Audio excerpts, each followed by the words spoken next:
Assalamualaikum warahmatullahi wabarakatuh.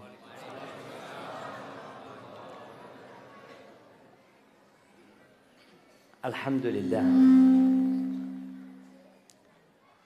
Alhamdulillah alladzi bi ni'matihi tatimmus shalihat. Segala puji bagi Allah Jalla Jalaluh yang karena nikmatnya kebaikan-kebaikan menjadi sempurna. Segala puja dan syukur untuk Allah yang menggerakkan hati kita untuk datang ke rumah Allah. Di saat godaan-godaan dunia tidak pernah berhenti. Dan bisikan-bisikan setan silih berganti. Maka semoga Allah Azza wa Jalla memberikan kekuatan iman kepada kita. Untuk dapat terus meniti jalan kebenaran ini sampai ajal datang kepada kita nanti. Ana bergembira sekali bisa balik ke Bukit Tinggi. Khususnya bisa balik ke masjid apa namanya ini? Jami' Tigo Bale. Tajana lihat ada mobil tulisannya Tigo Bale. Mobil apa itu? Angkot ke sini. Masya Allah. Masya Allah. Jadi nggak punya nama masjid ini. Namanya nama tempatnya itu. Nama negerinya. Iya, seperti masjid-masjid yang dulu dibangun oleh Nabi SAW. Itu namanya dinisbatkan kepada tempatnya. Seperti Masjid Quba. Karena letaknya di kampung Quba. Dan ternyata Masya Allah di Sumbar ini Masjid Jami' Tigo Bale. Apa artinya Tigo Bale? Oh, 13. Naam, Allahumma salli wa sallim ala abdika wa rasulika Sayyidina wa maulana Muhammadin wa ala alihi wa ashabi ajma'in, amma ba'd. Ya Allah, semoga salawat dan salam, rahmat dan nikmat senantiasa Engkau curahkan untuk hamba kekasih-Mu, untuk baginda Nabi kita Muhammad alaihi salatu wassalam. Malam ini malam Jumat. Nah, tanggal berapa? 9 apa?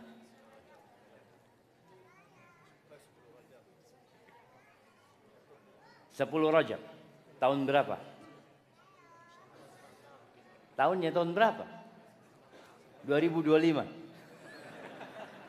Masya Allah, kasih hadiah tuh, Masya Allah. Fadal, barakallahu fikum. Iya, kita malam 10 Rajab 1446 Hijriah. Ingat, kita sudah masuk di awal bulan persiapan Ramadan. Subhanallah ya, Allah menjadikan muqaddimah Ramadan itu bulan Rajab. Makanya para ulama terdahulu menyebutkan bahwa bulan Rajab itu adalah syahruz zara', bulan untuk bercocok tanam. Dan bulan Rajab itu bulan haram, di mana berbuat dosa di bulan ini nggak sama dengan berbuat dosa di luar bulan haram. Sebagaimana amal soleh di bulan Rajab ini tentunya lebih utama daripada beramal di selain bulan haram. Ini sebagai persiapan muqaddimah untuk panen di bulan Ramadan. Yang namanya orang mau bercocok tanam itu nggak bisa serta-merta dia tebar benih. Pernah melihat petani? Ana tadi dari Padang lihat banyak kebun-kebun jagung yang udah kering ya. Kayaknya sudah harus diganti dengan padi. Atau diganti dengan tanaman lain. Apakah mungkin petani itu menebar benih sebelum membersihkan lahannya? Nggak mungkin. Maka di bulan Rajab kita benar-benar harus introspeksi diri, bersih-bersih diri, bertobat, meninggalkan semua dosa dan mulai menanam. Masuk bulan Sya'ban, Apa fadilah bulan Sya'ban? Antum. Nah, apa keutamaan bulan Sya'ban? Nah, tetangganya nggak apa-apa. Apa keutamaan bulan Sya'ban?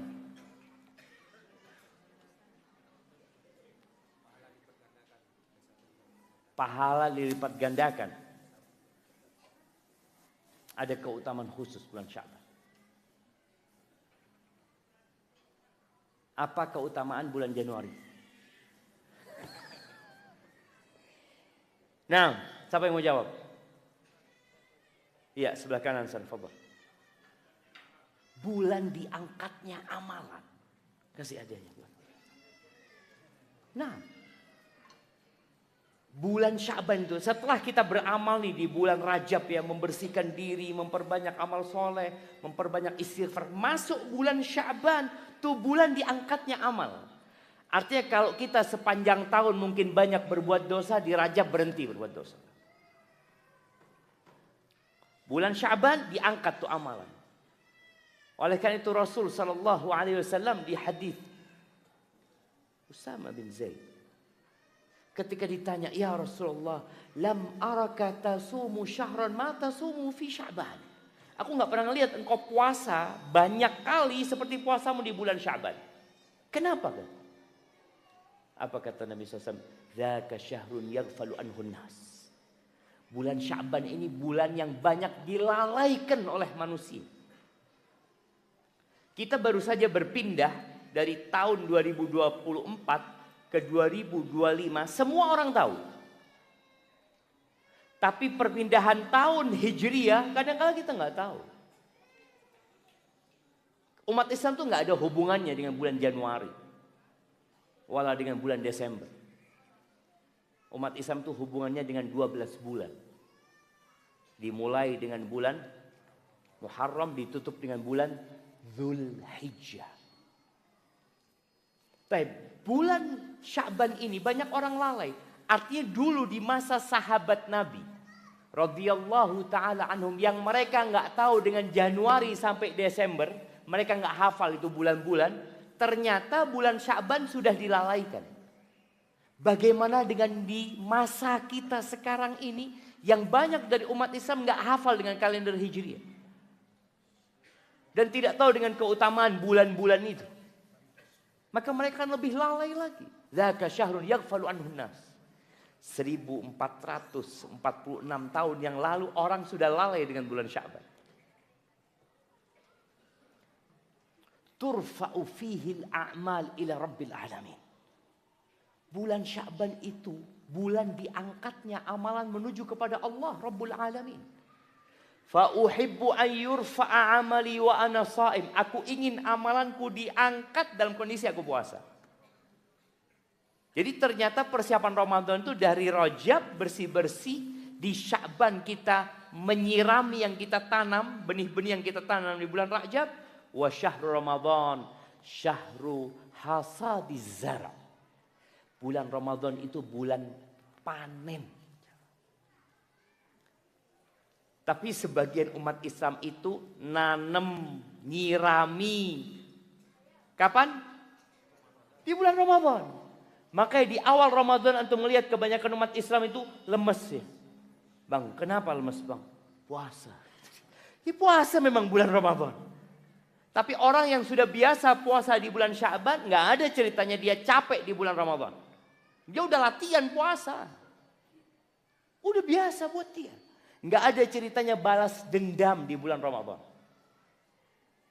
Kita lihat awal Ramadan ya, hari pertama Ramadan, apa yang tidak dibeli sama manusia? Dia jalan ya, takjil itu. Dia lihat ada es Manado, beli. Es teler, beli. Apalagi di sini yang apa? Tetaluang. Iya, beli semuanya. Di meja makan sambil nunggu azan. Meja makannya itu kayak restoran dia. Dia lihat ya. Mana yang dia makan duluan. Nanti sambil nunggu azan dia lihat jam. Dia lihat taruh ya. Lihat jam lagi taruh. Padahal ketika waktunya makan enggak dia makan semuanya. Kenapa? Karena dia nggak persiapan dari Rajab ini. Maka tolong kita umat Islam berdoa, Allahumma ballighna Ramadan. Ya Allah, sampaikan kami ke bulan Ramadan. Oke, itu doa dengan lisanmu. Dan keyakinan dengan hatimu, buktikan dengan ragamu. Kalau memang engkau ingin sampai ke bulan Ramadan. Orang yang mau ikut perlombaan, PON, Olimpiade, di karantina enggak? Karantina. Dipersiapkan. Makannya dijaga. Tidurnya diatur. Kemudian latihan-latihannya juga sudah ditetapkan. Maka semoga kita umat Islam ya menjadi lebih baik lah. Persiapan Ramadan kita. Tarhib Ramadan bukan di bulan Syaban.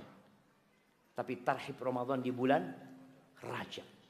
Untuk mengingatkan umat Islam mempersiapkan diri untuk bulan Ramadan. Baik, jamaah rahimakumullah. Apa tema kita hari ini? Nah. Apa? Keyakinan meringankan musibah. Iya, kasih hadiahnya enggak apa-apa. Kena musibah, Bang.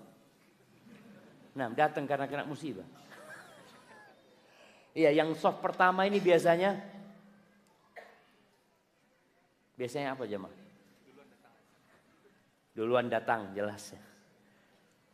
Biasanya orang kalau kena musibah itu ibadahnya nambah. Istighfarnya bertambah. Yang gak pernah sholat malam. Yang gak pernah ke masjid. Orang pada pulang, dia belum pulang. Makanya kenapa lagi kena musibah biasa. Tapi semoga itu tidak terjadi dengan yang hadir di sini. Hadir di sini karena memang ingin derajat Allah Azza wa Jalla yang tinggi. Ahibati fillah. Ketahuilah bahwa dunia ini tidak bersahabat dengan siapapun. Camkan itu. Dunia ini tidak bersahabat dengan siapapun. Jangan pernah merasa ketika engkau taat sama Allah Azza wa Jalla, dunia ini akan jadi surga buat kita. Engkau akan terlepas dari musibah. Karena engkau sering berangkat umrah dan haji. Engkau sering bersodakoh. Mungkin sebagian orang berpikir, aku tidak akan terkena musibah. Aku tidak akan terkena penyakit. Urusanku akan dimudahkan sama Allah Azza wa Jalla. Nabi Adam alaihissalam. Nabi. Manusia pertama. Sejak turun di muka bumi ini, Allah kasih bala. Bagaimana beliau dipisahkan dari istrinya Hawa. Entah berapa lama. Kalau kita membaca tafsir para ulama tentang pertemuan Nabi Adam dan Hawa, ada banyak cerita, ada banyak versi. Tapi wallahu a'lam bishawab mana yang benar. Tapi perpisahan mereka lama. Yang satu katanya diturunkan di India, yang satu katanya diturunkan di Jeddah.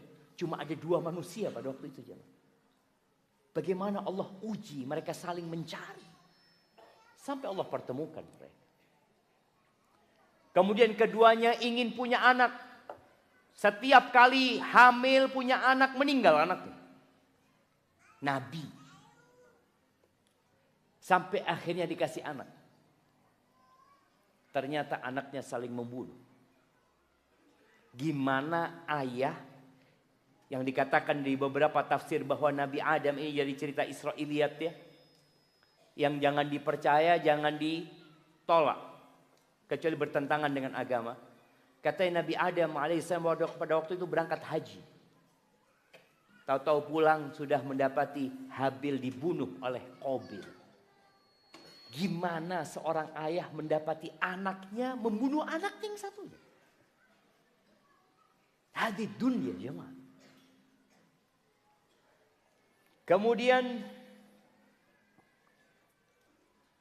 Nabi Nuh alaihissalam. Bagaimana berdakwah 950 tahun anaknya nggak masuk Islam. Makanya sebagian orang tua mendapatkan ujian di anaknya sekarang.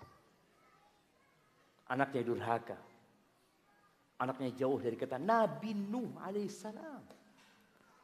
Yang kita akan berpikir seharusnya Nabi Nuh berdoa memohon kepada Allah. Allah kabulkan doanya, anaknya jadi soleh.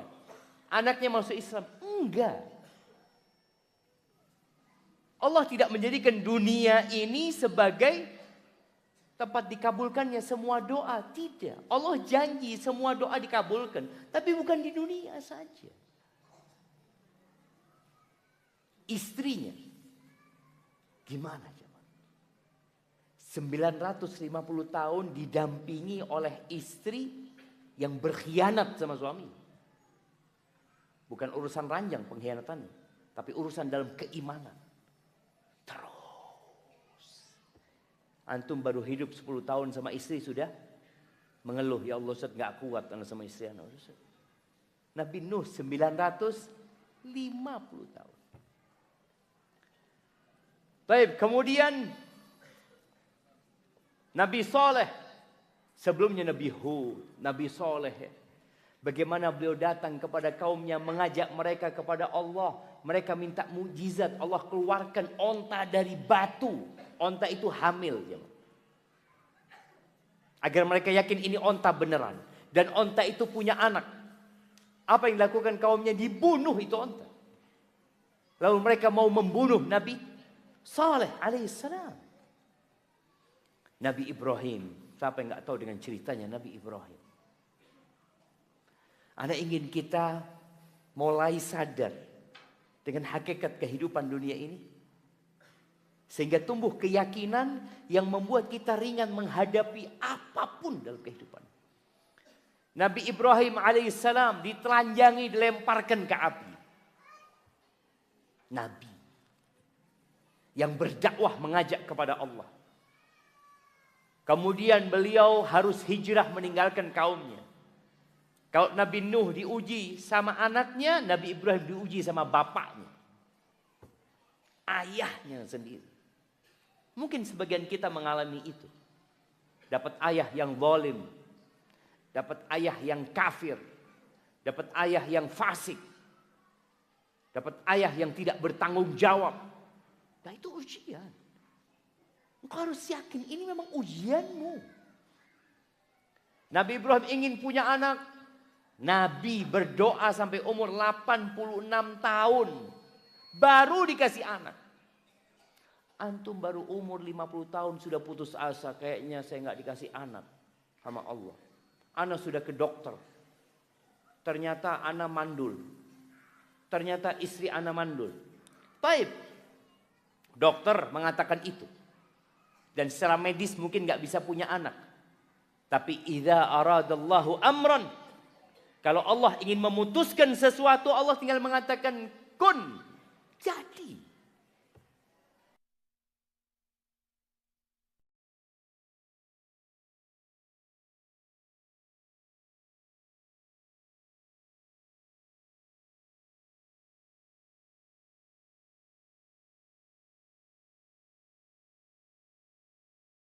Yakin barusan mati lampu itu padam listrik itu sudah dicatat 50.000 tahun sebelum penciptaan langit dan bumi. Yakin antum jamaah. Bentar lagi mati lagi, wallahu a'lam. Kita tunggu. Iya, Nabi Ibrahim alaihissalam ingin punya anak sampai umur 86 tahun baru Allah kasih. Dan Allah bisa kasih anak jamaah tanpa ada suami. Nabi Isa alaihissalam. Artinya nggak ada yang mustahil buat Allah. Lalu kenapa kita nggak yakin sama Allah Azza wa Jalla? Kenapa sebagian kita masih ragu dengan kekuasaan dan kebesaran Allah Jalla Jalaluh? Itu Nabi Ibrahim alaihissalam. Nabi Ismail dikasih ujian. Bapaknya mau nyembelih dia. Dan ujian itu lebih besar buat Nabi Ismail apa lebih besar buat Nabi Ibrahim? Ayah jamaah harus nyembelih anaknya. Nak, aku nunggu engkau nak 86 tahun. Ditunggu nih anak. Sampai lahir bagaimana orang tua berpikir akan ada penerusnya yang melanjutkan dakwah dan perjuangan ini. Tahu-tahu datang perintah sembelih anak. Mau ngomong apa Nabi Ibrahim? Ngomong sama anaknya. Inni ara fil manami anni adbahuk. Aku bermimpi menyembelihmu. Fandur madza tara. Coba engkau pikirkan. Gimana pendapatmu? Tanpa banyak berpikir Ismail. Ya abati fa'al ma tu'mar. Satajiduni insyaallah minas sabirin. Masya Allah, dapat anak yang berbakti. Tapi tetap harus disembelih anaknya. Berangkat Nabi Ibrahim ambil pisau. Beliau asah itu peda, itu pisau. Kemudian beliau benar-benar letakkan di lehernya anaknya. Kita kan sekarang dengar ceritanya tahu-tahu diganti sama domba. Kasih domba yang besar ya. Nabi Ibrahim meletakkan itu pisau benar-benar diletakkan di leher anaknya siapa?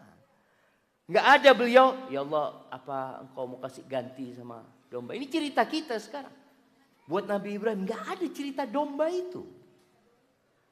Yang ada dalam benak Nabi Ibrahim, aku melaksanakan perintah Tuhanku dan semoga Allah ridho sama aku. Ismail mengatakan lakukan ya Abah, semoga Allah ridho sama kita. Allah kasih ganti karena keyakinan mereka melaksanakan perintah Allah Azza wa Jalla. Nabi Ya'qub alaihissalam. Nabi Ya'qub punya istri 2. Dan kalau antum tahu bagaimana perjuangan Nabi Ya'qub menghadapi kecemburuan kedua istrinya yang nanti akan berdampak kepada anak-anaknya. Siapa yang tahu kenapa Nabi Ya'qub itu perhatian lebih sama Nabi Yusuf? Nah, karena adabnya, bukan. Nah, karena Nabi Yusuf pernah mimpi. Dia sebelum mimpi, sebelum bicara adab itu, saudara-saudaranya sudah melihat perhatian Nabi Ya'qub ini lebih sama Yusuf alaihissalam, yang menyebabkan mereka merasa iri gitu. Nah,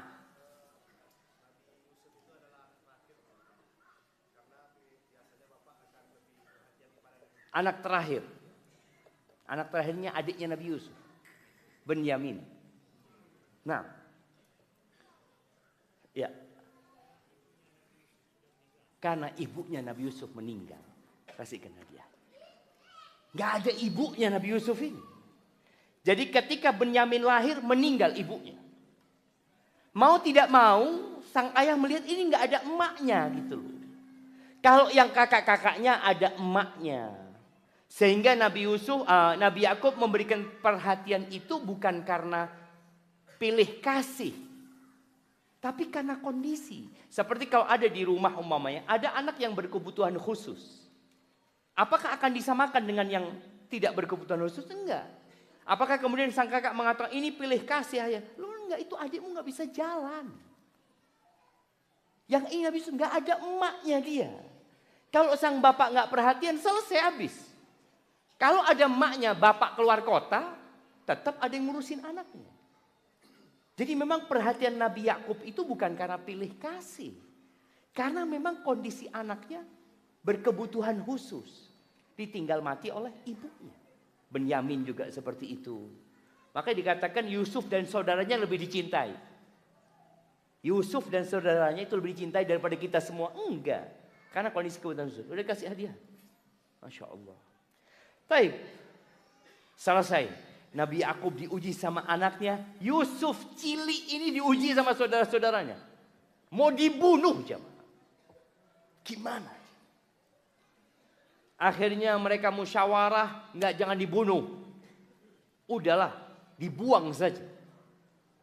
Allahu Akbar. Dan mereka buang. Selesai dibuang, ujian Nabi Yusuf selesai? Enggak. Diuji lagi dia, menjadi budak, diperjual belikan. Kemudian diangkat anak. Kemudian setelah itu digodain sama perempuan. Setelah itu dipenjara. Dunia ini gak bersahabat dengan siapapun. Jangan pernah berpikir ketika engkau jadi orang soleh, dunia ini jadi surga buat engkau. Nabi SAW mengatakan, ad-dunya sijnul mu'min wa jannatul kafir. Dunia ini penjara buat orang mukmin. Ini yang antum harus yakin. Penjara buat orang mukmin itu. Dan surga buat orang-orang kafir. Berarti kalau engkau ingin bersenang-senang di dunia ini, tidak taat dengan aturan, tidak melaksanakan perintah, jadi kafir nantinya. Makanya setinggi apapun keimanan seseorang, itu tetap akan dikasih bala dan ujian. Bahkan kata Nabi SAW, asyaddun nasi bala'an al-anbiya. Manusia yang paling dahsyat balanya siapa? Para nabi. Taib Nabi Musa alaihissalam. Ya Allah ya, ujian buat Bani Israel. Bagaimana Fir'aun itu menyembelih anak laki-laki mereka. Lahir disembelih. Bukan dibunuh ya. Kan ada yang dibunuh, dibuang atau apa. Allah mengatakan yuzabbihuna abna'ahum. Disembelih. Ditungguin emaknya itu lahiran di dalam. Udah dikirim tuh namanya bidan-bidan pada waktu itu. Laki keluar sembelih. Ujian buat Bani Israel. Lahir Nabi Musa. Dibuang Nabi Musa. Hidup di istana Fir'aun. Kemudian dikasih ujian lagi. Dia mau melerai dua orang yang bertengkar. Tahu-tahu mati yang didorong sama Nabi Musa AS. Nabi Musa harus mengembala kambing meninggalkan Mesir. Nggak tahu dia mau kemana coba. Nggak tahu. Minta petunjuk sama Allah berangkat ke Madian. Di sana singkat cerita beliau menikah. Dengan mahar. Apa maharnya? Nah, apa maharnya? Yang kecil. Iya, bekerja ngapain? Bercocok tanam. Ngembala kambing, kasih hadiahnya. Berapa tahun ngembala kambing? Berapa tahun? Ada yang 7? Enggak, 10 tahun. Nah, berapa tahun? 10 tahun. Pikirnya karena orang jauh maharnya dikit ya, Mah. Tapi Bukit Tinggi ini berapa maharnya biasanya? Pasarannya berapa? Enggak lah, seperangkat alat sholat lah. Iya. Kalau kita beli 4 perangkat alat sholat bisa dapat 4. Gembala kambing 1 istrinya itu. Gembala kambing 8 tahun plus 2 tahun. Diuji lagi sama Allah. Harus bekerja. Jadi pengembala 10 tahun, 8 plus 2 ya. Karena yang 8 tahun itu yang disepakati, yang 2 tahun itu ya ihsan. Dan beliau lakukan. Alaihi salatu wassalam. Kemudian beliau berangkat ke Mesir lagi. Bagaimana cobaan dan godaan beliau menghadapi Fir'aun. Bagaimana kemudian beliau dikejar-kejar mau dibantai sama Fir'aun. Sampai ke pantai. Kita tahu cerita itu. Di sini harus tumbuh keyakinan dunia ini tidak bersahabat dengan siapapun. Dunia ini negeri bala. Dan Allah tatkala menentukan bala. Allah sudah takar sesuai dengan kemauan kita. Nggak ada ceritanya nggak mampu saya Ustaz. Makanya ketika orang bunuh diri, Allah murka sama orang itu. Karena dia berburuk sangka kepada Allah. Karena dia merasa Allah memberikan cobaan yang dia tidak mampu untuk menghadapinya. Di luar batas kemampuan dia. Dia udah suudzon sama Allah Azza wa Jalla. Dia lupa dengan nikmat-nikmat yang Allah berikan. Kemudian dia mengakhiri hidupnya selesai. Sudah nggak selesai loh. Ada perhitungan sama Allah Azza wa Jalla. Nabi Daud alaihissalam, Nabi Sulaiman mendapatkan ujian dari Allah. Nabi Zakaria minta anak. Doa terus. Sampai umur 100 tahun dikasih anak. Nama anaknya Yahya. Yang ngasih nama Yahya itu Allah. Tidak ada manusia yang namanya Yahya sebelum Nabi Yahya. Yang ngasih nama Allah langsung. Setelah anaknya tumbuh besar dewasa, sang bapak harus melihat anaknya disembelih. Dipenggal kepalanya Nabi Yahya. Gimana ayah ya? Ayah itu dengar anaknya di penjara, dengar anaknya kecelakaan. Ya Allah, dengar atau melihat anaknya tahu-tahu jatuh dari sepeda, jatuh dari pohon. Itu seakan-akan copot jantungnya. Gimana melihat anaknya dipenggal kepalanya. Dihadiahkan kepada seorang pelacur. Maka jemaah, Nabi kita Muhammad alaihissalatu wassalam. Tidak ada manusia yang lebih dicintai Allah daripada Nabi kita Muhammad alaihissalatu wassalam. Dan bagaimana Allah berikan ujian kepada beliau. Lahir langsung diuji. Lahir jemaah. Langsung Allah kasih ujian. Nggak ada bapaknya. Kemudian umur 6 tahun ditinggal emaknya. Sallallahu alaihi wasallam. 8 tahun tinggal kakeknya. Kemudian hidup bersama pamannya. Gembala kambing. Kerja ikut orang. Berangkat ke Syam. Melakukan perjalanan jauh. Cuma merantau beliau alaihi salatu wassalam. Beliau lakukan itu. Setelah jadi nabi, selesai. Enggak. Allah berikan ujian bertubi-tubi. Bagaimana beliau berdakwah berangkat ke Taif dilemparin batu alaihi salatu wassalam. Beliau ingin menyelamatkan penduduk Taif dari neraka. Tapi yang beliau dapatkan adalah lemparan batu dari mereka. Berdarah-darah kaki Nabi alaihi salatu wassalam. Kemudian beliau hijrah meninggalkan kota Mekah. Menuju ke Madinah. Selesai ujian. Nggak ada ceritanya selesai ujian. Di perang Uhud alaihi salatu wassalam. Bagaimana beliau terjatuh dalam lubang. Dipukul kepalanya dengan pedang. Bagaimana gelang-gelang besi itu masuk ke pipinya. Giginya patah alaihi salatu wassalam. Padahal beliau adalah orang yang paling dicintai Allah Azza wa Jalla.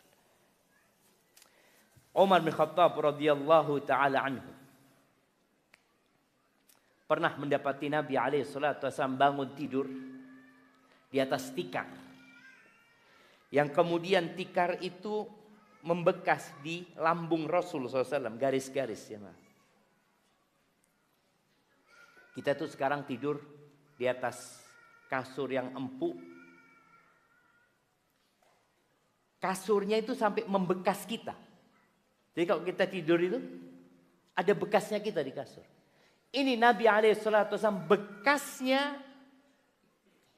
tikar itu membekas di perut Nabi SAW. Umar menangis. Umar mengatakan, ya Rasulullah, Kisra wa Kaisar. Itu Raja Persia. Kaisar Romawi. Mereka tidur di atas sutra. Mereka bergelimang harta dan kenikmatan. Engkau seperti ini ya Rasulullah. Apa kata Nabi SAW? Afi syakin anta ya Umar. Engkau ragu Umar. Ini bicara keyakinan. Engkau ragu ya Umar. Dengan kebenaran agama ini. Ala tardu an takuna lana al-akhirah wa lahumud dunya. Apa engkau enggak ridho? Buat kita akhirat. Kekal. Abadi selama-lamanya dan buat mereka dunia yang cuma sebentar ini. Di hadis lain beliau alaihi salatu wasallam mengatakan mali walid dunya. Apa kepentinganku sama dunia ini Umar? Apa? Apa kepentingan kita dengan dunia?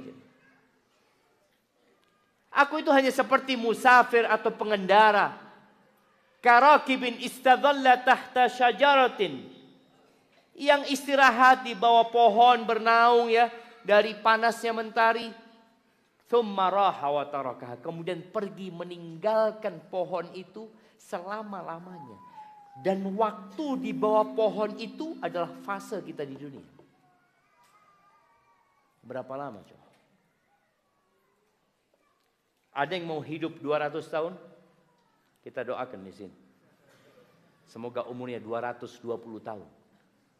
Nah, orang ingin umur panjang tapi nggak terlalu panjang juga kata dia. Janganlah. Mau 150 tahun. Enggak.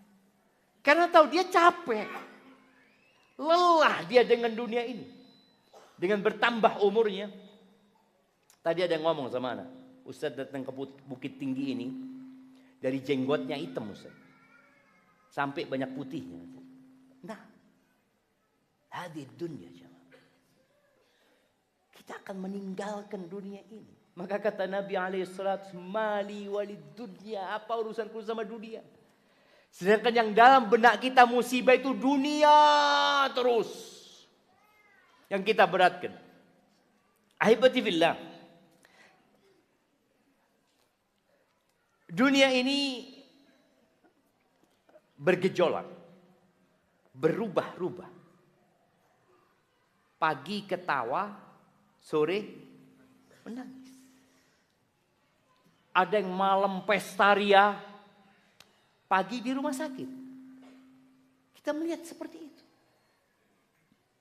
Manusia-manusia yang mungkin kita lihat senang hidupnya, tahu-tahu dapat berita cerai sama istrinya. Ribut sama istri.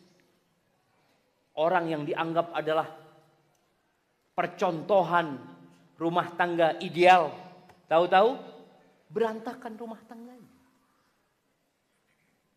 Kita sebelum Covid, Masya Allah, semua orang mungkin hidup di atas kenikmatan. Allah kasih Covid, selesai semua. Maka dibutuhkan yang namanya al-yaqin. Keyakinan. Dalam menghadapi dunia ini. Yakin dengan apa? Yakin dengan Allah. Yakin bahwa Allah itu lebih sayang sama kita daripada orang tua kita. Udah waktunya azan? Belum. Yakin itu adalah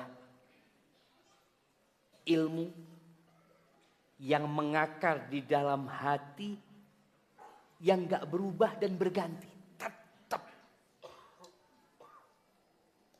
Yakin Allah itu maha terpuji. Ketika kita membaca Asma'ullah Al-Husna. Allah itu Ar-Rahman Ar-Rahim. Allah itu Al-Malik Al-Quddus. Allah itu suci dan selamat dari segala kekurangan. Tidak ada tindakan Allah yang salah. Tidak ada perbuatan Allah yang tidak adil.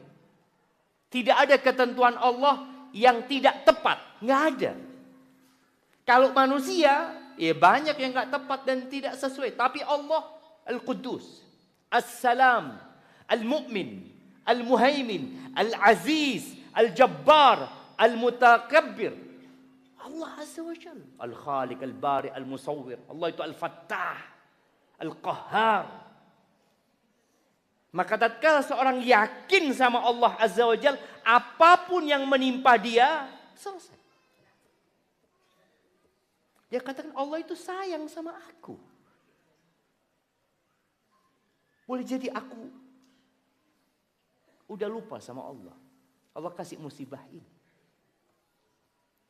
Ada seorang yang di malam Idul Fitri dapat WA dari suaminya. Suami mengatakan, maaf, rumah tangga kita sampai sini saja, aku ceraikan engkau. Malam Idul Fitri. Bayangin ya, perempuan ini kan biasanya kalau Idul Fitri itu ingin seragamnya sama, warnanya kuning-kuning semua, hijau-hijau semua. Ini perempuan sudah menata besok mau ke rumahnya fulan. Tahu-tahu malam itu diceraikan sama suami. Apa yang terjadi? Dia ambil pisau, dia letakkan di tangannya. Dia nggak kenal sama Allah. Dia kenal sama suaminya. Manusia itu makhluk yang sangat zalim, kata Allah. Dan sangat kufur. Innahu kana zaluman jahula. Dia sangat zalim, sangat bodoh. La dhallamun kafar. Dia sangat zalim dan sangat kufur. Itu manusia. Ketika kita bersandar kepada manusia, yang ada kekecewaan. Tapi ketika seorang yakin sama Allah, apa yang akan muncul di lisannya tatkala musibah menimpa dia? Inna lillah wa inna ilaihi raji'un. Ya Allah, Engkau sudah tulis ini sebelum aku lahir ya Allah. Tapi kadangkala menumbuhkan keyakinan itu butuh proses. Nanti kita akan bicarakan hal itu. Tapi di sini kita harus yakin. Sebelum yakin sama takdir, yakin sama yang menentukan takdir. Kita akan pasrah sama Allah. Karena kita yakin ketentuan Allah itu lebih baik daripada keputusan kita. Azan. Baik, kita dengarkan azan. Barakallahu fikum.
Allahumma salli wa sallim ala nabiyina Muhammad.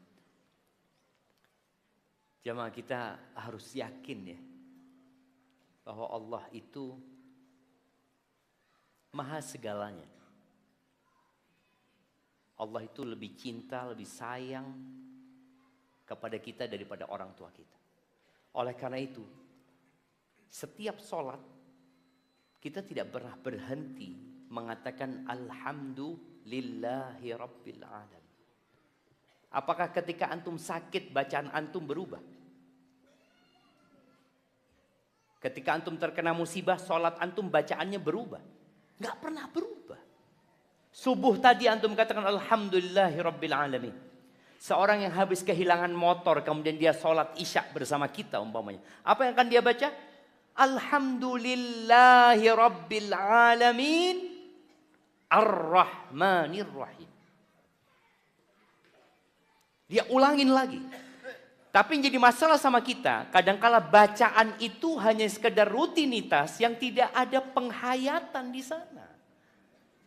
Padahal di antara cara menumbuhkan keyakinan adalah membaca Al-Quran Al-Azim.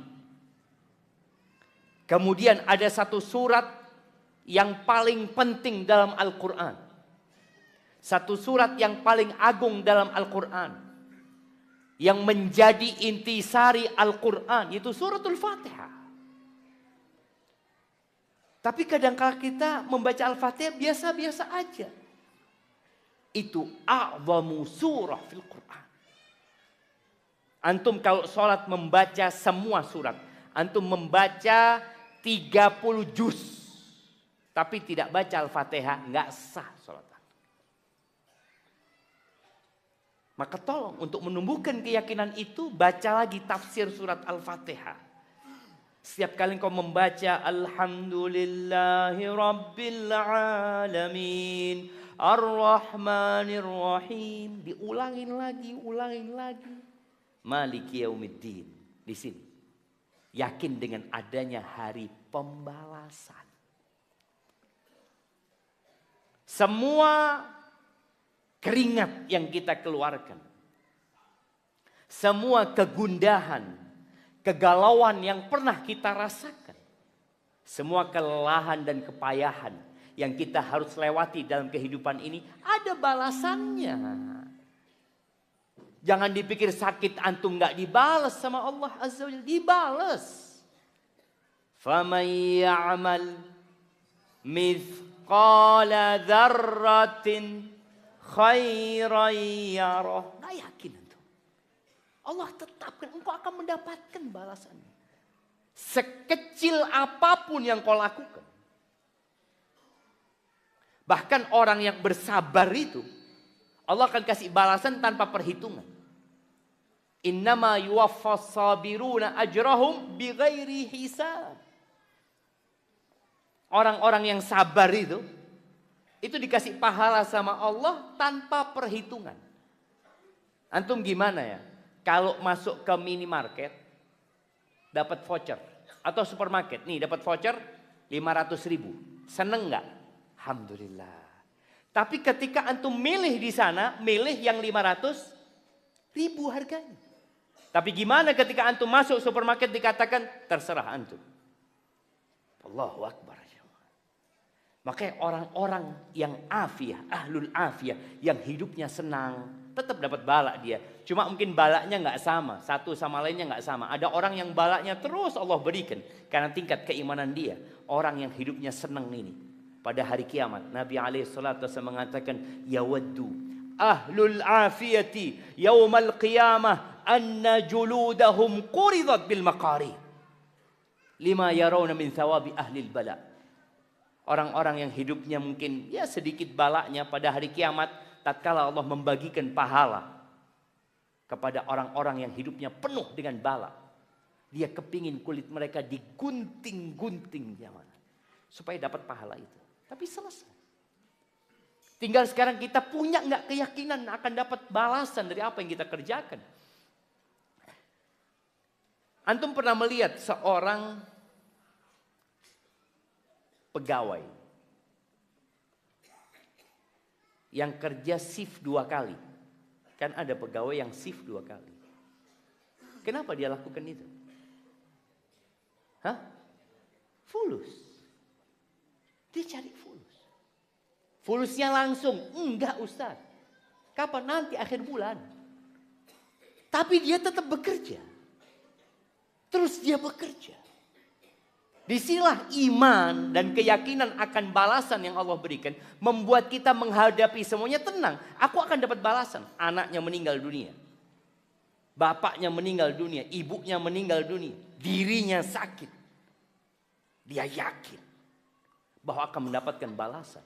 Dan yakin akan kebaikan Allah Azza wa Jalla. Urwah bin Zubair. Adiknya Abdullah bin Zubair. Urwah ini pernah berangkat ke Syam, ke Damaskus sana. Dalam perjalanan dia kena diabetes ya. Akhirnya kakinya harus diamputasi. Dipotong kakinya. Kita lihat bagaimana keyakinan dia ya. Di waktu yang bersamaan anaknya yang paling besar itu masuk ke stabel kudanya Khalifah. Terjatuh atau keinjak sama kuda, meninggal dunia. Kehilangan anak, kehilangan kaki.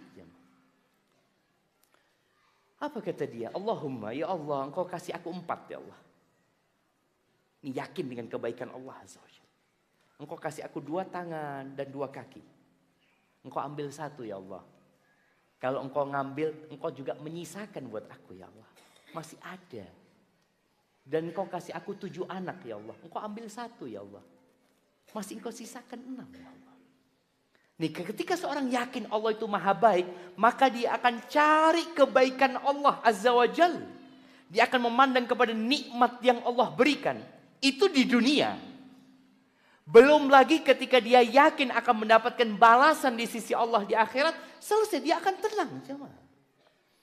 Maka ahibati fillah, Nabi alaihi salatu wassalam seringkali di majelisnya beliau membacakan doa. Doa ini ditulis oleh para ulama sebagai doa penutup majelis.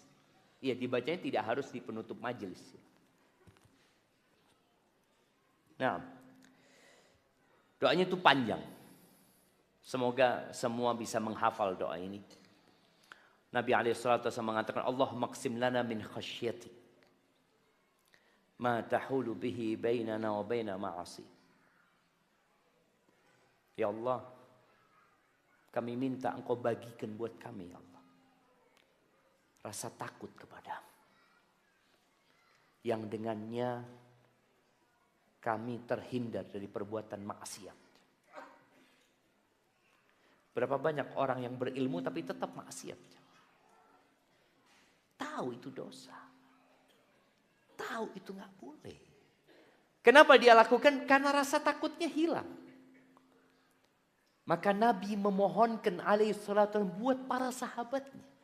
Bagikan buat kami ya Allah rasa takut kepadamu. Bukan fulus yang diminta. Bukan emas. Bukan tahta. Bukan wanita. Min khasyatik. Bagikan buat kami rasa takut kepadamu ya Allah. Yang dengannya aku terhindar dari perbuatan kemaksiatan. Wa min ta'atika ma tuballighuna bihi jannatak, dan berikan kepada kami ketaatan, beri taufik kepada kami untuk bisa taat dan patuh kepadamu. Ma tuballighuna bihi jannatak, yang dengannya engkau bisa sampaikan kami ke surgamu ya Allah. Minta rasa takut supaya terhindar dari kemaksiatan, minta ketaatan supaya bisa masuk surga. Yang ketiga, wa minal yaqin ma tuhawwinu bihi alaina masaibat dunya, dan bagikan buat kami keyakinan. Keyakinan itu dipinta, dimohon. Makanya banyak orang yang kadang-kala menghadapi musibah berat buat dia, engkau minta yakin sama Allah. Yang dengan keyakinan itu tuhawwinu bihi alaina masaibat dunya, musibah-musibah dunia jadi ringan dengan keyakinan ini ya. Yang berat jadi ringan, yang jauh jadi dekat, yang pahit jadi manis. Menjadikan luka segera sembuh, menjadikan duka berubah menjadi suka. Dengan keyakinan itu. Makanya antum melihat orang-orang itu berbeda-beda menghadapi musibah sesuai dengan keyakinan dia.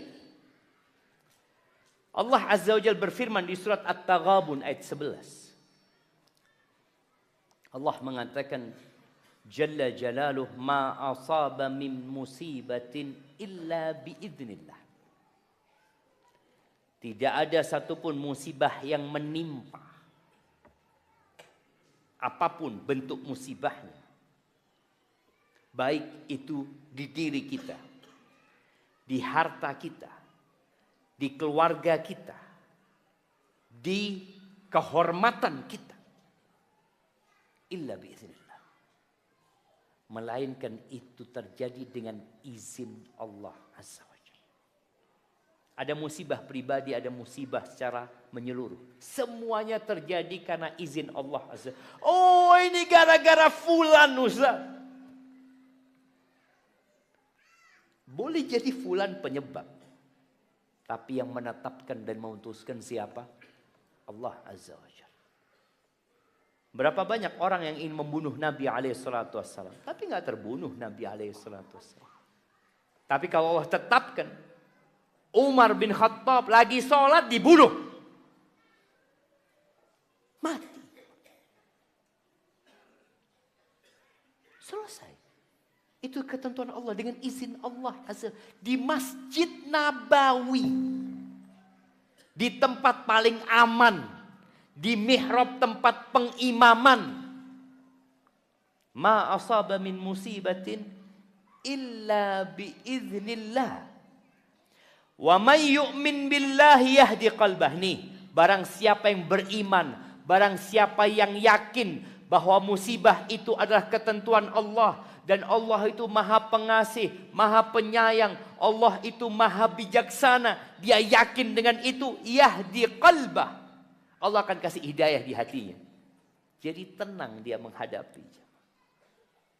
Dia akan mengatakan inna lillahi wa inna ilaihi raji'un.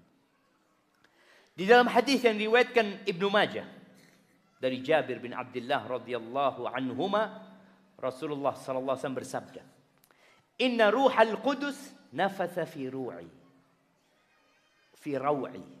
Sesungguhnya Jibril alaihissalam, Ruhul Qudus, itu menghembuskan di jiwaku, annahu lan tamuta nafsun hatta tastakmila rizqaha, bahwa enggak akan ada orang mati kecuali rizkinya sempurna. Antum kalau pulang sandalnya hilang, kira-kira apa yang antum akan ucapkan? Ini sudah ngaji, masih nyuri sandal. Antum langsung nyalahkan pengurus masjid yang ngaji. Kenapa antum tidak mengatakan inna lillahi wa inna ilaihi raji'un? Kalau rizki ana balik, betul loh jemaah. Berapa banyak orang yang ketinggalan handphonenya, balik kalau rizkinya. Kalau enggak rizkinya, di rumah kebakaran tuh handphone. Di rumah. Allah kalau mau memberikan bala itu enggak harus nunggu antum di luar rumah. Ada orang yang mengatakan, ya Allah Ustaz, saya takut naik motor Ustaz. Takut ditabrak mati nanti. Emangnya antum lihat di jalan tiap hari orang mati tabrakan? Enggak. Antum di kamar antum bisa kejatuhan genteng. Kalau Allah mau. Ini bicara rizki. Nggak akan ada orang mati kecuali rizkinya sudah sempurna. Maka jangan sampai untuk mengatakan, ya Allah fulan ini nyerobot rizki ana. Nyerobot dari mana? Seharusnya ana yang diterima di sana. Enggak. Antum memang nggak keterima. Loh, oh Ustaz tahu, ya ini kan nggak keterima antum. Tapi seharusnya diterima, enggak. Antum seharusnya nggak diterima. Buktinya apa? Ya sekarang nggak diterima gitu. Kita kan kalau sudah terjadi baru tahu itu takdir. Seharusnya Ustaz, tanah itu saya maklarnya Ustaz. Tapi gara-gara mereka zalim semana, hanya orang lain yang dapat fee. Mana innalillah? Mana ucapan itu ya? Antum harus yakin gak akan mati antum kecuali rizki antum sempurna.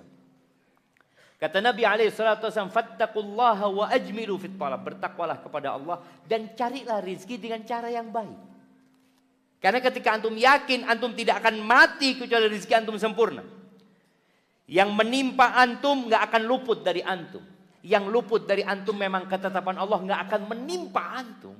Antum yakin dengan itu. Antum akan santai cari rizki. Ketika ada masalah, ada musibah dalam mengais rizki. Innalillahi wa inna ilaihi raji'un. Bukan rizki ana. Kalau rizki antum tidur dibangunin antum. Pernah antum? Lagi tidur di telepon. Assalamualaikum, waalaikumsalam. Nah, kita bagi warisan. Kenapa? Bapak mati. Rizki enggak? Bapaknya mati rizki enggak? Musibah Ustaz. Tapi bagi warisan, rizki. Bagaimana menggabungkan antara musibah dan ada rizki di sana? Nah, ketika kehilangan orang tua, musibah. Orang yang kita cintai. Tapi di sisi lain sebagian orang memang menunggu kematian orang tuanya. Dia bahkan bingung, kenapa ayah kok gak mati-mati? Padahal sudah tua ayah ini. Anaknya mati duluan. Bapaknya dapat warisan dari anaknya. Bukan anak yang dapat warisan dari bapaknya. Dan itu terjadi. Maka tadi, fa'ajmilu, udah antum cari rezeki yang baik-baik aja sudah. Fa'innahu la yunalu ma indallah illa bita'atih. Yang di sisi Allah nggak akan bisa diraih kecuali dengan ketaatan kepada Allah. Yakni keridhaan Allah, barokah dari Allah nggak akan diraih dengan ketaatan kepada Allah. Berapa banyak orang yang menggunakan jalur pintas untuk kaya dan jadi kaya, hidupnya menderita. Ada orang-orang seperti jangan. Kemudian kata Nabi SAW, wa innallaha ja'ala ar-rauha wal faraha fir ridha wal yaqin. Allah menjadikan kegembiraan, kelapangan di dada, kesenangan itu dalam keridhaan dan keyakinan. Di dua hal ini. Ridha dan yakin. Dan sebenarnya ridha itu buah dari keyakinan. Wa ja'ala al-hamma wal hazana fi syakki was sukhut. Dan Allah menjadikan kegalauan, kegundahan itu dalam keraguan. Dan murka kita, marah kita sama Allah Azza wa Jalla. Antum akan terus hidup dalam kegalauan. Maka ahibati fillah, berkurangnya keyakinan ini membuat orang jadi tidak sabar. Taib, sebelum kita masuk ke sesi tanya jawab. Ustaz, bicara yakin. Kenapa kita lihat orang-orang kafir itu Ustaz ya? Kok seneng banget hidupnya Ustaz? Sholatnya gak pernah sholat. Halal haram dia lakukan. Orang-orang dolim juga. Sedangkan kita ini Ustaz, musibah datang terus silih berganti. Dan kita gak pernah seneng kayaknya Ustaz. Ya. Antum tahu Rasul SAW. Beliau sholat sampai bengkak kakinya. Ketika beliau ditanya, ya Rasulullah, alaikas salatu wassalam ya Rasulullah, qad ghafarallahu laka ma taqaddama min dzambika wa ma ta'akhkhar. Allah sudah mengampuni dosa-dosamu yang lalu dan yang akan datang, selesai sudah. Artinya kalau beribadah untuk mengharapkan penghapusan dosa, sudah selesai ya Rasulullah. Dosamu udah habis. Kenapa engkau sholat sampai seperti ini? Apa kata Nabi SAW? Afala akun abdan syakur. Apa enggak sepantasnya aku menjadi hamba yang bersyukur kepada Allah Azza wa Jalla. Arti ternyata dalam semua musibah yang beliau lewati dalam kehidupan itu, beliau memandang kepada karunia Allah Azza wa Jalla. Tidaklah seorang meninggalkan sesuatu karena Allah kecuali Allah kasih ganti yang lebih baik. Dan ganti itu tidak selalu harta. Tidak selalu tahta. Ganti yang lebih baik itu adalah keimanan, keyakinan, keridhaan, syukur atas nikmat yang Allah berikan.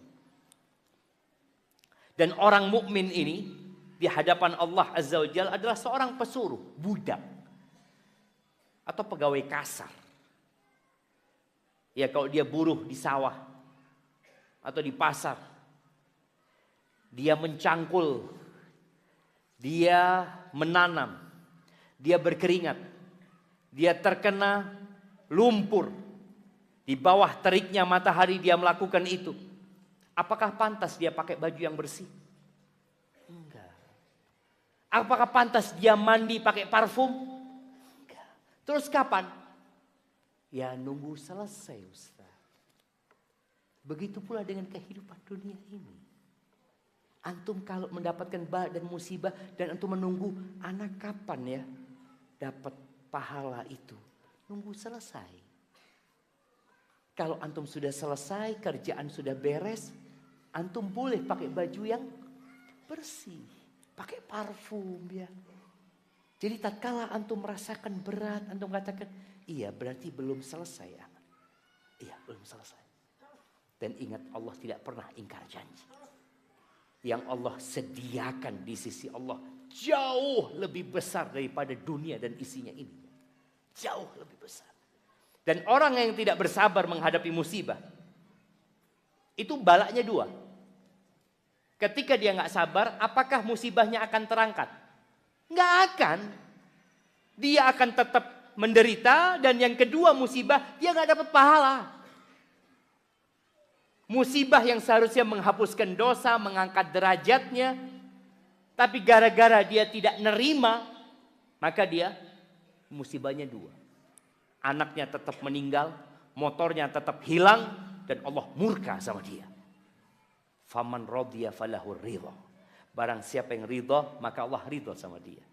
Barang siapa yang murka, Allah akan marah sama dia. Baik, jamaah, sebenarnya masih banyak yang perlu kita bahas, tapi semoga yang sedikit itu bisa menjadi bekal kita. Maka untuk menumbuhkan yang namanya keyakinan itu, baca Al-Quran, hayati, maknai.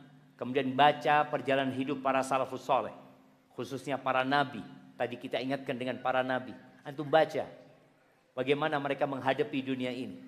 Dan kemudian yang ketiga, antum baca fadilah-fadilah, keutamaan-keutamaan orang yang bersabar menghadapi musibah ini. Insya Allah dengan itu antum lebih mengenal Allah dan mengenal tentang hakikat dunia ini dan mengenal tentang balasan yang Allah sediakan buat orang-orang yang yakin dan bersabar serta ridha. Bismillah. Assalamualaikum warahmatullahi wabarakatuh. Waalaikumsalam warahmatullahi wabarakatuh. Ustaz, alhamdulillah. Saat ini ana sedang hamil anak pertama, Ustaz. Ana minta doanya Ustaz agar anak ana nanti kelak bisa menjadi seperti Ustaz. Ini angan-angan yang salah, jemaah. Iya. Abdullah bin Mas'ud mengatakan, "Man kana mustannan falyastanna biman qad mat." Barang siapa yang ingin menjadikan percontohan, hendaklah menjadikan contoh orang yang sudah mati. Bukan orang yang hidup. Kenapa? Karena ukuran orang baik itu kapan? Ketika mati. Ya, ana berharap semua yang hadir di mati husnul khatimah. Tapi gak tahu. Makanya kalau anti berdoa semoga kelak bisa menjadi seperti Ustaz, salah. Karena orang yang hidup la tu'man alaihil fitnah. Belum tentu dia aman dari fitnah, belum tentu. Tapi kalau orang itu sudah meninggal dunia, aku berharap anakku seperti Abdullah bin Abbas radhiyallahu anhu. Tapi karena kita nggak kenal sama Abdullah bin Abbas, jadi nggak ingin seperti beliau. Aku ingin anakku seperti Khalid bin Walid. Ada perbedaan ya. Abdullah bin Abbas tidak seperti Khalid bin Walid. Aku ingin anakku seperti Abdurrahman bin Auf. Ada perbedaan lagi. Abdurrahman bin Auf nggak kayak Khalid bin Walid. Mereka semua sahabat yang pantas kita contoh.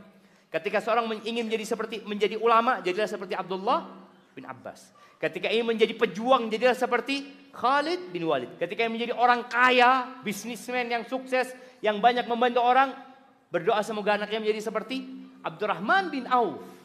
Sehingga ketika anakmu tumbuh besar, dia tahu, nah, Abah ini kasih engkau nama Abdurrahman, nah, dengan harapan engkau seperti Abdurrahman bin Auf.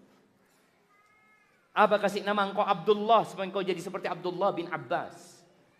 Abah kasih nama engkau Khalid supaya engkau menjadi Khalid ibn Walid. Jadi harapan ana semua kita lebih melek lagi, sadar. Bahwa kau ingin percontohan anak kita, hendaklah kita mencontoh orang-orang yang sudah meninggal dunia. Siapa mereka? Ashabun Nabi sallallahu alaihi wasallam. Yang Allah sudah mengatakan radhiyallahu anhum wa radu'an. Allah ridha sama mereka. Sedangkan kita nggak tahu. Maka semoga anak anti dan anak semua sekarang, anak orang-orang di sini menjadi seperti sahabat-sahabat Nabi radhiyallahu anhum. Ana izin bertanya Ustaz. Dulu sewaktu ana muda, ana pernah melakukan dosa Ustaz. Ana takut nanti anak ana seperti ana saat dulu Ustaz. Apakah perilaku kita di usia muda pengaruh ke anak kita Ustaz? Dan bagaimana cara kita menghindari rasa takut serta mendidik anak yang benar sesuai sunnah? Jazakallahu khairan. Baik, ahibati fillah. Dosa itu ada konsekuensi.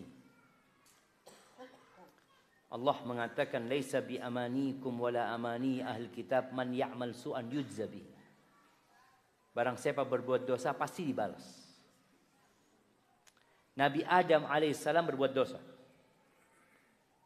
Bertobat nggak Nabi Adam? Tobat. Diterima nggak tobatnya? Konsekuensinya diterima juga? Apa konsekuensinya? Turun ke muka bumi. Konsekuensi. Padahal Allah sudah menerima tobat beliau. Maka ada hal-hal yang kita harus merasa takut selalu. Dosa yang kita lakukan, kita sudah bertobat, belum tentu tobat kita diterima. Karena kekurangan syarat dan ketentuan. Dan boleh jadi kita juga belum taubat dan nasuha. Sehingga efek sampingnya kadangkala akan menimpa kita. Bukan menimpa keluarga kita sebenarnya, tapi menimpa kita secara khusus. Ketika anaknya durhaka, sebenarnya yang jadi musibah buat siapa? Orang tuanya. Anak itu jadi durhaka. Ada anak-anak yang, ada seorang yang sempat telepon ana dulu. Dia mengatakan, Ustaz, ana ini durhaka sama orang tua ana. Dan alhamdulillah ana sudah tobat. Dan sekarang anak ana durhaka sama ana. Ana katakan, ya sudah. Antum hadapi, semoga antum bisa sabar sebagaimana orang tua antum sabar menghadapi anak antum. Berkaitan dengan dosa antum dulu, ya minta kepada Allah untuk selalu diampuni dan doakan orang tua antum. Maka buat yang bertanya ini, yang kau terus berbuat kebaikan. Dan kau didik anakmu sebagaimana Luqman Al-Hakim mendidik anaknya. Baca surat Luqman. Lihat bagaimana mendidik anak dengan baik dan benar. Dan ya nggak boleh berhenti mendoakan anak ya. Kadang-kala orang tua sudah benar-benar mendidik anak, tapi hidayah tidak datang kepada anak.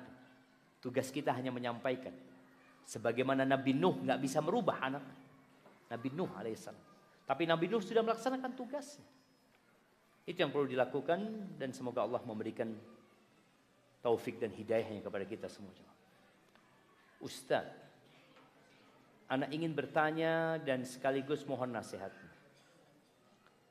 Bagaimana, anak izin minum dulu jemaah. Bismillah.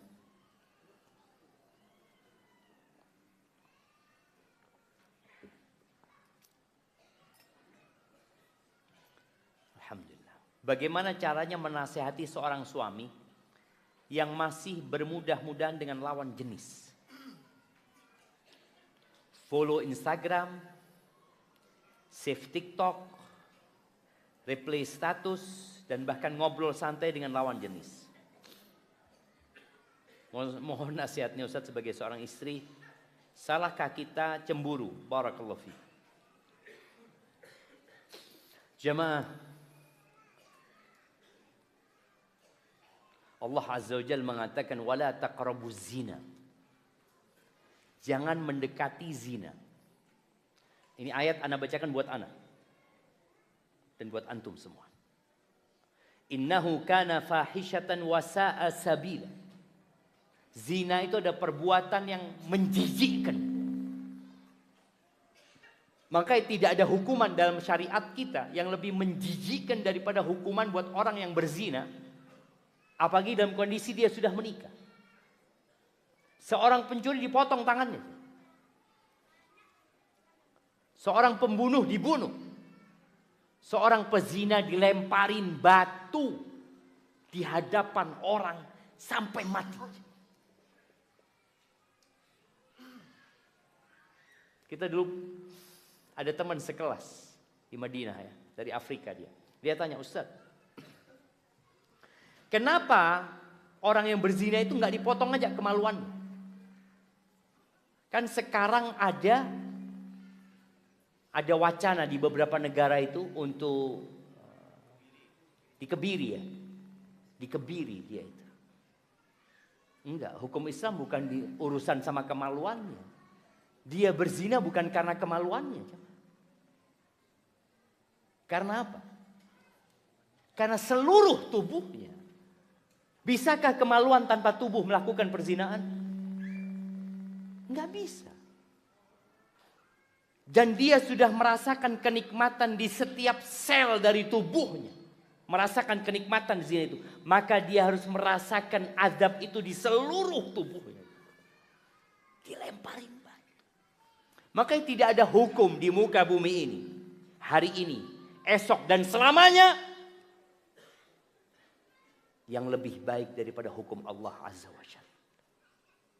Ketika orang musyawarah, duduk untuk menyusun undang-undang, untuk melakukan hal itu, kenapa engkau melakukan perbuatan yang sebenarnya sia-sia? Akan menguras energi, menguras uang, mungkin akan terjadi perdebatan panjang, padahal Allah sudah menurunkan hukumnya. Allah lebih tahu apa hukuman yang pas buat orang ini. Engkau masih mereka-reka. Tapi itulah. Manusia tidak yakin kadangkala sama apa yang Allah turunkan. Baik, Allah mengatakan jangan mendekati zina. Karena kalau dekat-dekat, engkau akan berzina nantinya. Allah sudah menetapkan bagian perzinahan itu. Mata, berzina. Telinga, berzina. Dan kebanyakan kasus perzinahan itu dimulai dari apa? Dari mata turun ke hati. Awalnya lihat ya. Habis lihat. Kemudian ngomong. Setelah ngomong, janjian. Setelah janjian, ketemu. Setelah ketemu, booking hotel.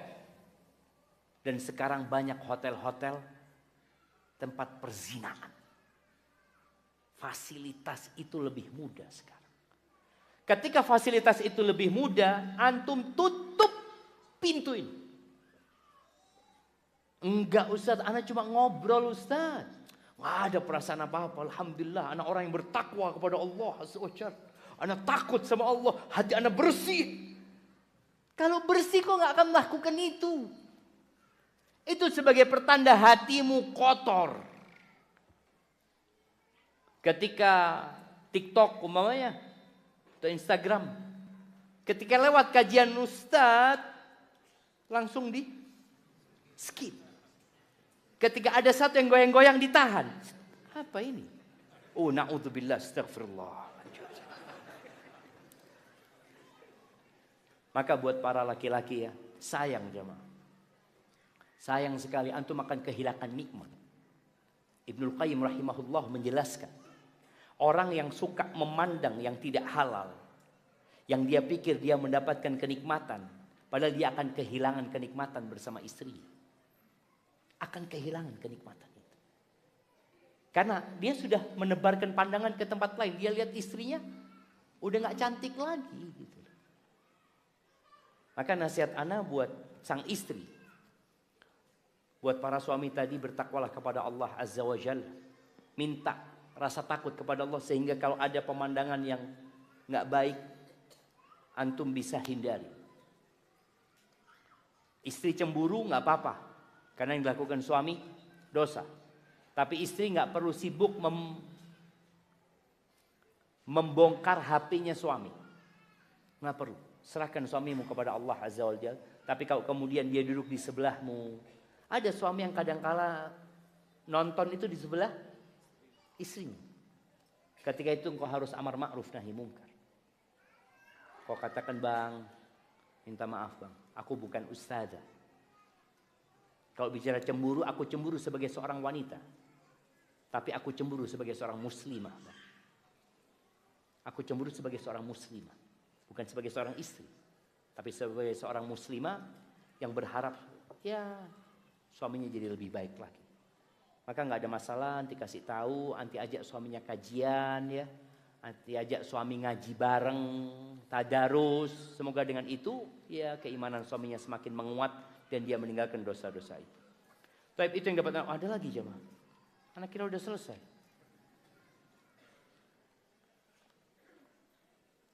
Ustaz, apakah ana bisa menjadi orang nomor 1 di surga setelah Rasulullah SAW sampai generasi tabi'in bertetangga dengan Rasulullah SAW dan para sahabat, sedangkan ana baru mulai belajar agama baru-baru ini Ustaz. Untuk menjadi orang nomor 1 setelah Nabi SAW udah gak mungkin. Karena orang nomor 1 setelah Nabi SAW siapa? Abu Bakar Siddiq. Sudah selesai. Umar bin Khattab kemudian. Utsman bin Affan. Ali bin Abi Thalib. Dan ada banyak sahabat lainnya. Tapi untuk dekat sama Rasulullah SAW dan para sahabatnya masih mungkin.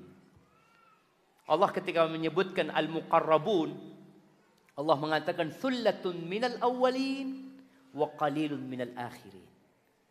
Orang-orang yang dekat itu kebanyakan dari generasi yang terdahulu. Sedikit dari generasi yang selanjutnya. Tapi jangan putus asa untuk dekat sama Nabi SAW bisa. Di antaranya yang Nabi sebutkan SAW, inna akrabakum minni majlisan yaumal qiyamah. Orang yang paling dekat sama aku pada hari kiamat, yang paling aku cintai pada hari kiamat adalah ahasinakum akhlaqan, yang akhlaknya paling baik. Maka antum belajar, perbaiki akhlaknya, ikutin sunnah Nabi SAW. Antum bisa ketemu Nabi SAW, bisa dekat duduknya sama Nabi SAW, dan bisa dapat al-firdausil a'la. Tapi untuk menjadi orang nomor 1 setelah Nabi SAW,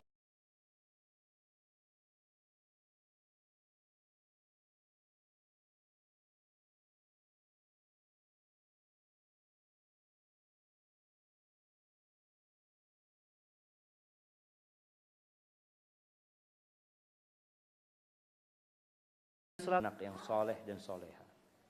Barakallahu fiik, masya Allah. Ini mungkin dia mengikuti secara online jemaah ya. Alhamdulillah.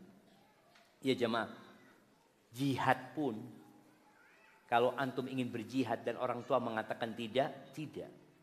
Apalagi cuma kajian. Ketika antum pilihannya berbakti sama orang tua atau hadir kajian untuk berbakti sama orang tua. Kita doakan semoga orang-orang yang berbakti sama orang tuanya dikasih anugerah taufik yang pertama, keyakinan sama Allah Azza wa Jalla, dan orang tuanya dikasih kesembuhan. Baik, pertanyaan terakhir, bagaimana membedakan cobaan, ujian dan azab dari Allah Azza wa Jalla? Siap. Yang pertama, kalau bicara cobaan, maka cobaan diberikan kepada orang-orang yang bertakwa kepada Allah dan orang-orang yang tidak bertakwa kepada Allah Azza wa Jalla. Jadi Allah memberikan cobaan kepada semuanya. Cobaan ini dalam rangka cobaan dan ujian sama ya. Cobaan dan ujian itu sama. Cobaan itu dalam rangka mengingatkan orang itu agar kembali kepada Allah kalau orang itu tidak bertakwa kepada Allah Azza wa Jalla. Orang kafir, Allah kasih bala juga mereka. Dengan harapan mereka sadar. Bahkan Fir'aun Allah kasih bala. Ketika orang dikasih bala, lalu sikap dia itu menerima dan sabar, lalu dia menjadi lebih baik, maka bala ini jadi anugerah, nggak jadi adab. Walaupun dia sebenarnya pelaku dosa. Anggap ini orang pelaku dosa, tahu-tahu dikasih sakit sama Allah. Alhamdulillah, sakit ini jadi adab buat dia sebenarnya untuk menghapuskan dosa-dosa dia. Karena dia bersabar menerima takdir Allah, maka diangkat derajatnya nanti. Akan menjadi adab, sama bentuknya. Ini orang sama-sama sakit. A sakit, B sakit. Dua-dua orang ini Ustadz sama-sama nggak sholat. Jadi bala itu jadi adab buat keduanya. Tapi yang satu sejak sakit dia kemudian sholat, mendekatkan diri kepada Allah. Yang satunya lagi sejak sakit dia tambah murka sama Allah. Dia tambah menjauh dari agama. Maka buat yang kedua ini, cobaan itu jadi azab buat dia. Jadi bentuknya sama. Tinggal bagaimana kita menyikapinya. Ketika orang itu orang soleh, maka kita berbaik sangka sama dia. Insya Allah orang ini mau diangkat derajatnya sama Allah. Jangan kita mengatakan kayaknya banyak dosanya orang ini. Mau diadab sama Allah. Wallahu a'lam. Kita berbaik sangka sama manusia. Kalau orang itu secara zahir baik. Kalau musibah itu menimpa kita, maka kita beranggapan bahwa musibah ini boleh jadi karena dosa-dosa anak. Ini jadi adab buat anak. Tapi anak akan menyikapinya dengan sabar. Semoga dengan itu dosaku dihapuskan, derajatku diangkat oleh Allah Azza wa Jalla. Jadi seperti itu. Para nabi dapat bala. Nabi Muhammad SAW dikasih bala sampai beliau meninggal dunia dalam kondisi sakit parah. Antum jangan pikir Nabi kita SAW meninggal ya dalam kondisi tenang. Enggak. Beliau demam sampai nggak bisa sholat ke masjid. Meninggal dalam kondisi beliau 3 hari 3 malam nggak sholat jamaah di masjid. Nggak bisa bangun dari tempat tidur. Itu Nabi SAW. Ketika nih orang soleh, balanya itu untuk mengangkat derajat. Untuk dikasih pahala yang berlebih-lebih. Dan sebagai pelajaran buat umat. Bahwa masuk surga itu butuh perjuangan. Hadza wallahu a'lam bishawab. Apabila yang anda sampaikan benar itu dari Allah Azza wa Jalla. Yang salah dari diri anda pribadi.